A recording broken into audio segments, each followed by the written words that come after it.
Hello everybody, so here is Black Angel again and I'm here to talk to you about ENTJs. So ENTJs, who are ENTJs? ENTJs are TE dominants. Who is a TE dominant?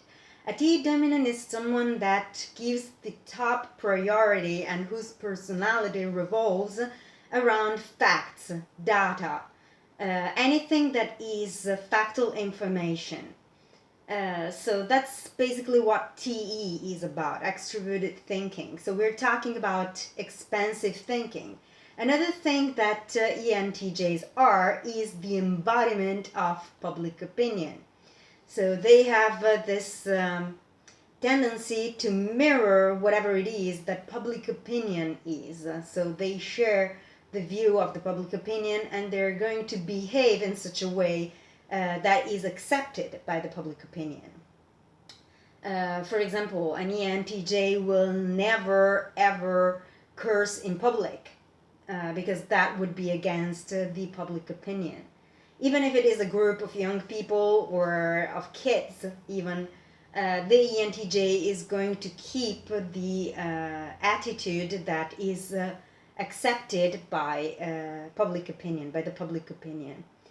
Public opinion doesn't necessarily correspond to the personal opinion of people in private. So the ENTJs, when they are in a small group of people, among friends or in their environment, they will mirror another kind of public opinion, which is that cursing is normal, for example. So public place like a university or a working place will see the ENTJ mirror the world public opinion, the Western society's public opinion, or the public opinion of whatever culture they are located into. But when they find themselves in a smaller environment, then they're going to mirror the public opinion of the smaller circle. What is paramount for an ENTJ anyway is to keep representing the way that the majority thinks. So what the majority thinks, and that's basically the personality of an ENTJ. They are particularly strongly focused on the behavior of people. So collecting factual information doesn't only involve memorizing facts or learning from books, which is a big part of it, but it also embodies the idea of collecting data about people, about the environment surrounding them, in matters of order. So for example, the location of objects within a specific space would be more a TE matter than an extroverted sensing matter. An extroverted sensor makes a photography of the environment and knows what the environment looks like, so will be able to spot any differences, whereas an ENTJ instead has the knowledge and the understanding of how objects are located within that space and will remember where objects were positioned in matters of order. So for example, from left to right there's this and that. They have very big memories anyway. And this thing also applies to human behaviors. So they are able to record and remember every behavior the person has. So for example, they're going to know if you are used to scratch your nose when you're before sneezing, or if you have the habit of touching your leg before changing the I don't know, before tying your shoe. I was trying to say something but I don't remember the words in English. They will know particular things about you, very specific things that represent your normal behavior. That's another trait of extroverted thinking. So ENTJs have this ability. This thing paired with introverted intuition means that the ENTJ has the ability to see through anything of what I've just spoken. So they are normally very good politicians because they can deliver the reasons behind what generated that specific attitude in public opinion. So they embody the attitude and the public opinion, and they're able to provide the reasons behind that public opinion. They're also very good at forecasting the consequences of public opinion, where anything that goes against the public opinion will lead, or whatever circumstance, whatever development circumstances can go to.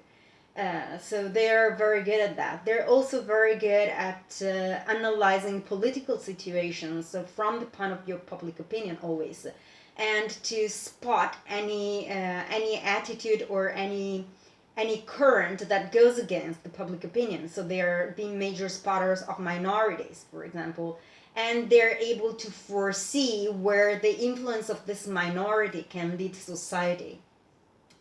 That's a trait of introverted intuition. Introverted intuition means having the ability to see into people. So ENTJs being auxiliary introverted intuitives and having the ability to see into people and into things also are very good psychologists. They psychoanalyze the person based on their behaviors. So that's why I want to point out the fact that they can spot and record any behavior the person has, because from a previous behavior that the person used, they are able to forecast the possible future behaviors of this person, or the origin of the behavior itself. So they will be able to know if crossing your legs or touching your nose is a matter of sensitivity, or if it's just a matter of some physical difficulties of some sort. That's an ability that ENTJs have. Their weakness, since I spoke about health, is though health matters and physical conditions. So they have difficulties in that area. So if you are close to an ENTJ and you want to help them, because you understand and you see that they have difficulties in the realm of medical experiences, a way to help them can be to show them the statistics of things. They need to see things through the dominant function.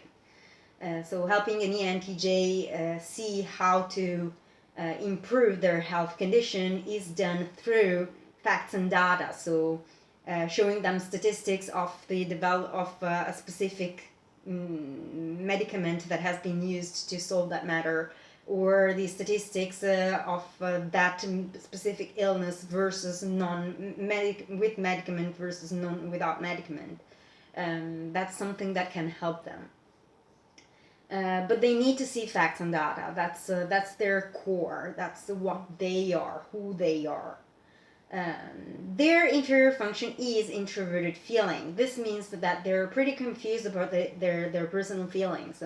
The biggest difference between introverted feeling vulnerable and introverted feeling inferior is that introverted feeling vulnerable is aware of their feelings, whereas introverted feeling inferior is not aware of their feelings. So an ENTJ is not going to be able to be aware of their feelings about things.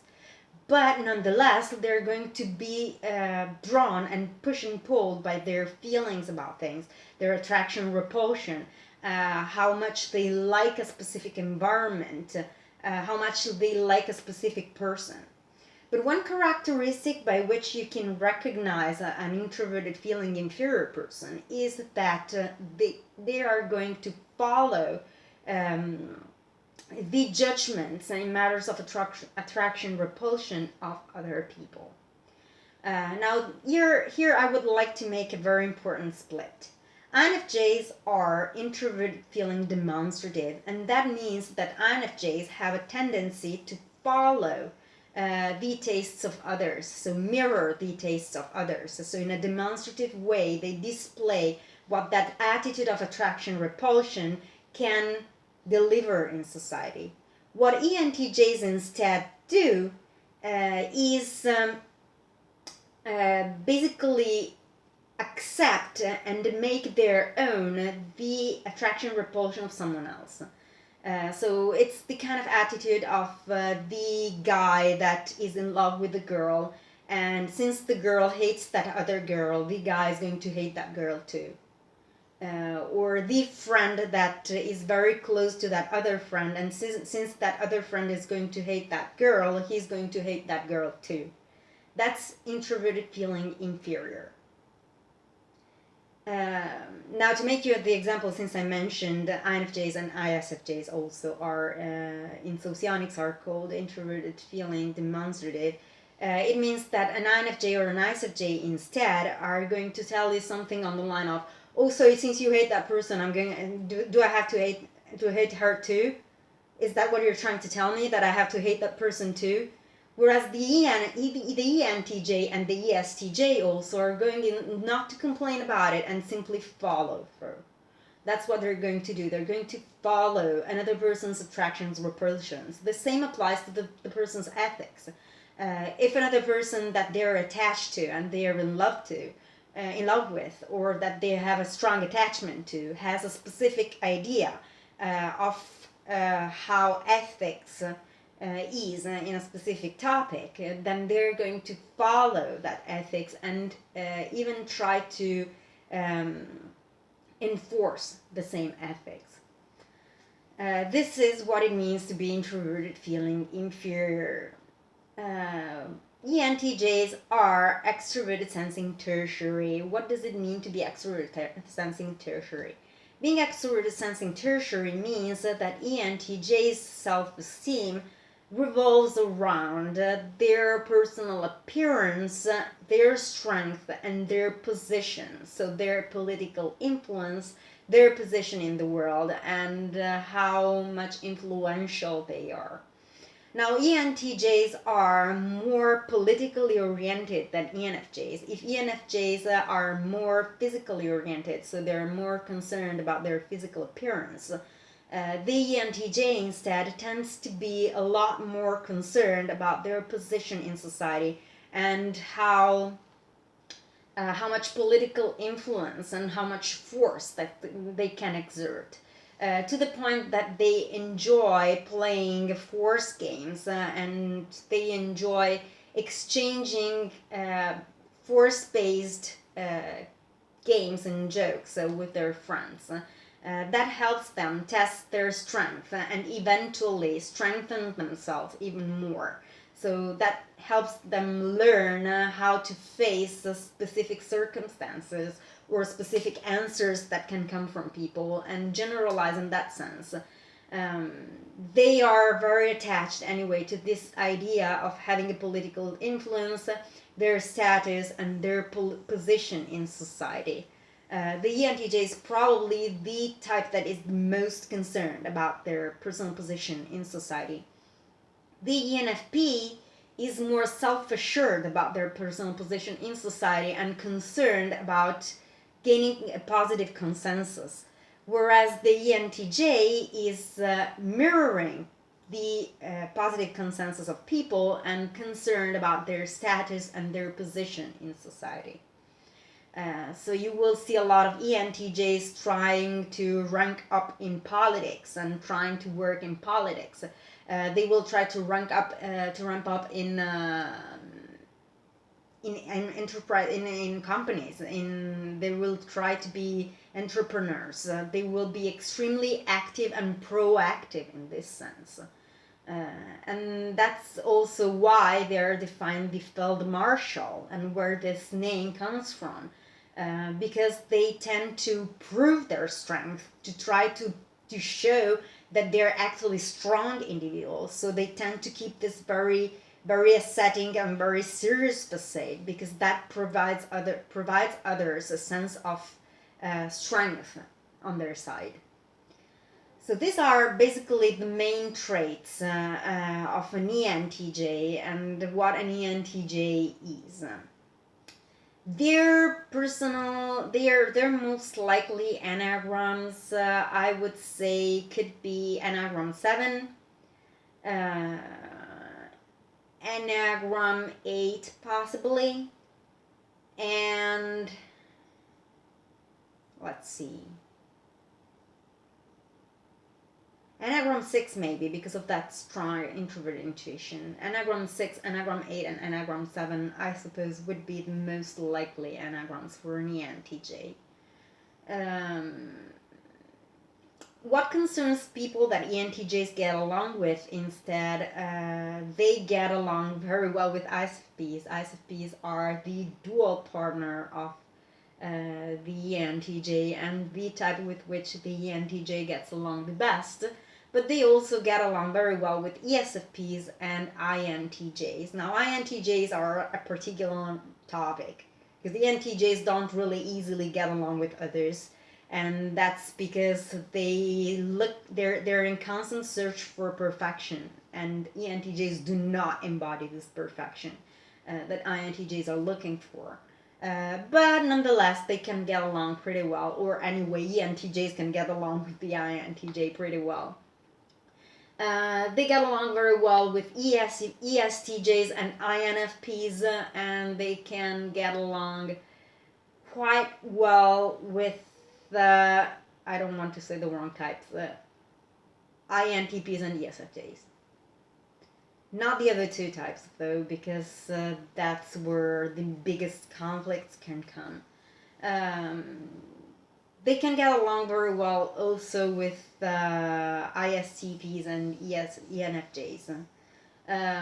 One thing that I noticed is that there is some weird, strange thing going on between ENFJs and ENTJs. For some reason, when two of these people of the compatible sexual attraction enter one room, they jump on each other. There's no way out. If there is an ENTJ and an ENFJ in the room, they're both heterosexual and opposite sex, or homosexual, same sex, they're going to be on each other.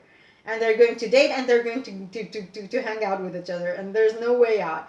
And I cannot understand why that happens, but that's something that I've seen so many times, it's insane.